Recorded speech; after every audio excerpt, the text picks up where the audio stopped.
Saluda Mercedes Herrera Guerrero, profesora de Derecho Penal y Derecho Procesal Penal en la Universidad de Piura, en Perú. Y este video lo he hecho a pedido de CIUSMEX, una institución que se especializa en capacitación para temas de la reforma en México. Me han pedido que hable de un tema, del tema de mi preferencia, y he escogido hacer algunos comentarios sobre el sistema integral de derecho penal.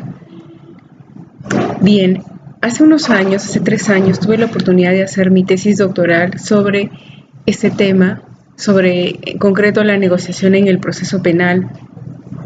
Y en esa ocasión analicé la negociación en el proceso penal, en concreto la terminación anticipada y la conformidad en el proceso penal español, desde una perspectiva de derecho comparado y tanto desde la óptica del derecho procesal penal como del derecho penal material. Bien, mi inquietud residía precisamente en cómo una institución de carácter procesal puede también afectar la función que cumple el derecho penal y su propia lógica, su propia sistematicidad. Por eso es que en este video quería compartir con ustedes algunas reflexiones sobre el sistema integral de derecho penal. Bien, tenemos actualmente en los sistemas penales una cantidad de delitos que son diversos, delitos graves, delitos que se pueden considerar de bagatela, delitos complejos, criminalidad empresarial, delitos contra la administración pública. Y también vemos que, por ejemplo, en Latinoamérica, en concreto en Perú, en nuestro Código Procesal Penal se han recogido una serie de mecanismos de simplificación procesal como el principio de oportunidad, la terminación anticipada y otros mecanismos que permiten una rápida solución a los conflictos penales. Esto también se ha implementado en Europa, así por ejemplo en España con la conformidad, en Italia, en Alemania con los acuerdos de Absprachen, y en estas instituciones se ve muy claro se ve con mucha más claridad la necesidad de analizar estas instituciones también desde la óptica del derecho penal. Se ve mucho más nítida la necesidad de profundizar a nivel dogmático en un sistema global de derecho penal, ¿no? Sabemos que fue von List el primero en hablar de un sistema global de derecho penal, y él en esa ocasión no quería propiamente hacer un sistema conceptual, sino sobre todo una suerte de enciclopedia que recogiera también figuras no solo penales, sino también procesales y la política criminal, en términos bastante generales. Pero esa tarea que enunció von List en Alemania todavía no ha sido abordada de manera profunda por la dogmática penal y procesal penal. Algunos otros autores, y tenemos también obras conocidas, y creo que entre ellas destaca la obra de Roxin, ¿no?, quien hace varias décadas nos hablaba de la importancia de la política criminal, ¿no?, en el sistema penal. Con él se rompió esa barrera que separaba la política criminal del derecho penal. Así tenemos que en la práctica, pues, se hace más necesario conciliar esa sistematicidad de la dogmática penal con introducir esta sistematicidad también al ámbito del proceso penal. Esto se aprecia, por ejemplo, en instituciones como el principio de oportunidad. El principio de oportunidad es una figura que está recogida en el Perú, por ejemplo, en el Código Procesal Penal, pero que dogmáticamente tiene unos fundamentos penales, ¿no?, porque se basa en la escasa lesividad, ¿no?, en haber recibido ya una suerte de pena naturalis, ¿no? Hay unos criterios penales, es decir, en el principio de oportunidad se aprecia como procesalmente se establecen unas consecuencias que en concreto es la renuncia a la pena, porque a nivel penal se aprecia que no hay una necesidad de pena, no hay una necesidad de que el Estado se pronuncie propiamente acerca de la responsabilidad de una persona, sino que basta con que el fiscal se abstenga de ejercitar la acción penal y ese proceso propiamente se archiva. Así como se da esto en el principio de oportunidad, también puede darse en la terminación anticipada del proceso, ¿no?, lo que sería la conformidad en España, los acuerdos en Alemania. en este tipo de instituciones se ve mucho más claro esa necesidad de que la política criminal también impregne estas instituciones y que se trabaje en un fundamento penal.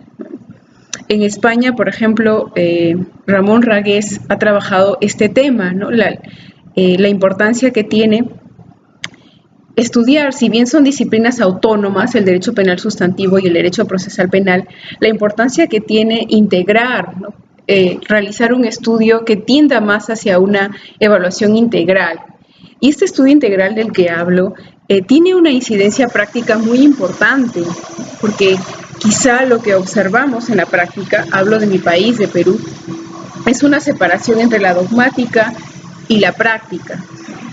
Y esta separación pues es perjudicial porque la dogmática tiene una función crítica importante, una función de racionalización, ¿no? De una aplicación lógica, sistemática, racional del derecho penal y también del derecho procesal penal al proceso, a los casos concretos.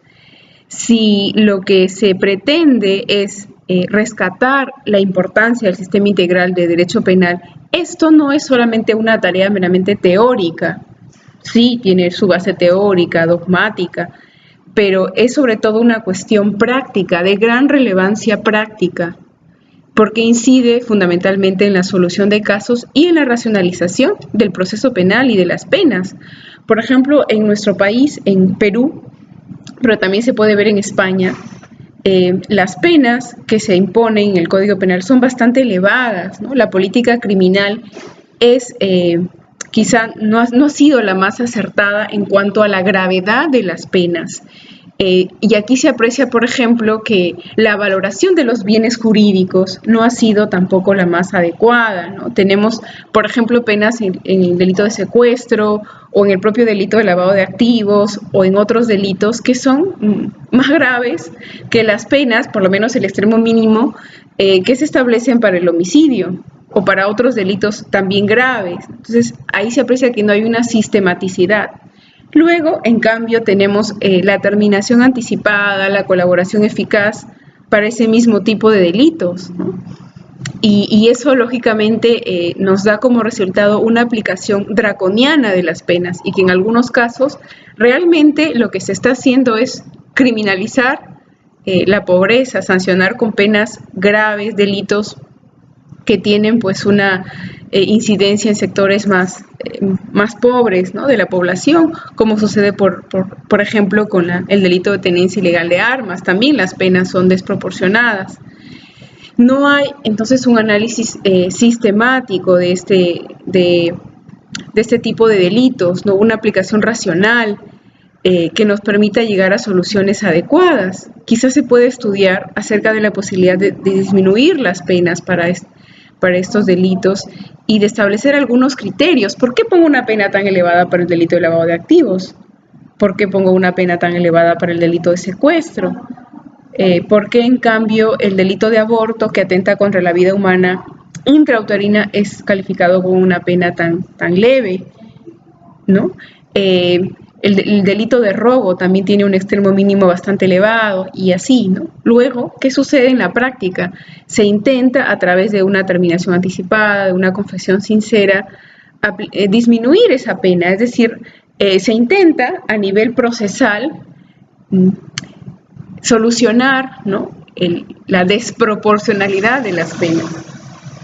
Cuando la pregunta es, ¿pero no se puede trabajar dogmáticamente a nivel de tipificación, aplicar, prever unas penas que sean más proporcionadas y quizá trabajar de manera coordinada, pensando ya en los instrumentos procesales que van a permitir al Estado hacer frente a este tipo de conductas de manera más eficaz, más eficiente y que también se refleje en una mayor satisfacción, en una administración de justicia más eficaz, más racional, ¿no?